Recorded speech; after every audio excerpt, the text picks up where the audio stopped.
Hi, I'm Brianna Massey, and this is a talk about experiment involving lactose intolerance and its symptoms in post-weaning BALB/c mice by Jinji Li and Wen Zhang.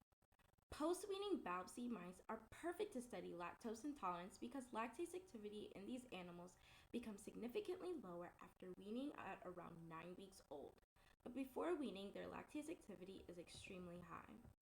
Lactose intolerance is caused by a deficiency of lactase in the digestive tract. It can cause abdominal pain, distension, gas, and diarrhea. Because lactose is in many milk products, people who are lactose intolerant must have a lactose free diet. However, avoiding milk can cause low bone density or osteoporosis because of the insufficient amount of calcium consumed. Lactase deficiency has become more prevalent throughout the world and has become a serious public health problem. In a study of lactose deficiency, post-weaning BALB/c mice were randomly divided into 6 groups with 20 mice in each group. Remember, post-weaning BALB/c mice are great to study lactose intolerance because research shows that they have high intestinal lactase activity before weaning, but after weaning it becomes significantly low. Each group is given a different bacterial strain of lactose. The first strain is called naive, which serves as a considered control of having high lactase activity. You will see other bacterial strains called L. lactis. This is Lactococcus lactis, which is a gram-positive bacterium used for industrial production of fermented dairy products and transforms lactose into lactic acid. The other strains are L. lactis Mg1363, L. lactis Mg1363, PMG36E. Jinshuangqi is another one, which is a positive reference to having low lactase activity. And the last two strains are both L. lactis Mg1363 FGZW, but one has a dosage of 1 times 10 to the 6 CFUs, which is colony forming units, and the other has 1 times 10 to the 8th CFUs. I'll refer to these last two as 1 times 10 to the 6th and 1 times 10 to the 8th.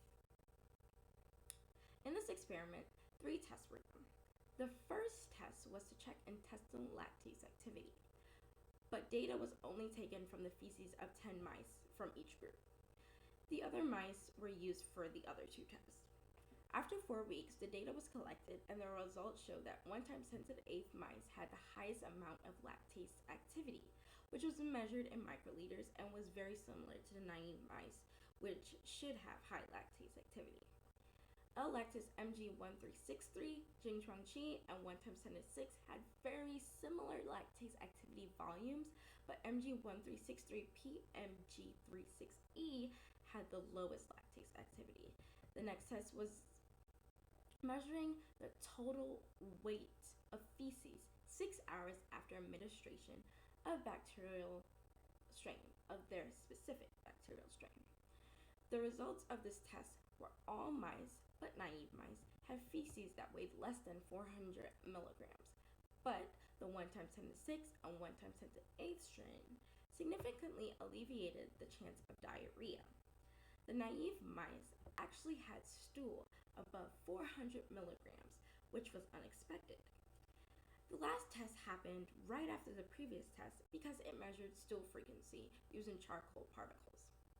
Usually, lactose-intolerant organisms have difficulty in intestinal motility, which is the movement of the digestive system.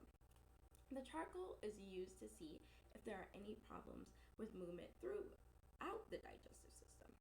The results were that every experimental group had a high percentage of charcoal running through their digestive systems.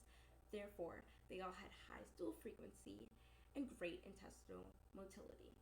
But compared to the naive mice, the other experimental groups still had lower percentages in stool frequency. Overall, the data concludes Mg1363 FGZW 1 times 10 to the 6th and Mg1363 FGZW 1 times 10 to the 8th are the better bacterial strain to use lactose bacterial strains to use in milk products So organisms that have low lactase activity will be alleviated from symptoms like diarrhea and constipation and will be able to prevent the onset of diseases such as osteoporosis, Crohn's disease, and celiac disease. Thank you for watching. If you have any questions, do not hesitate to contact me. I hope you have a wonderful day. Bye.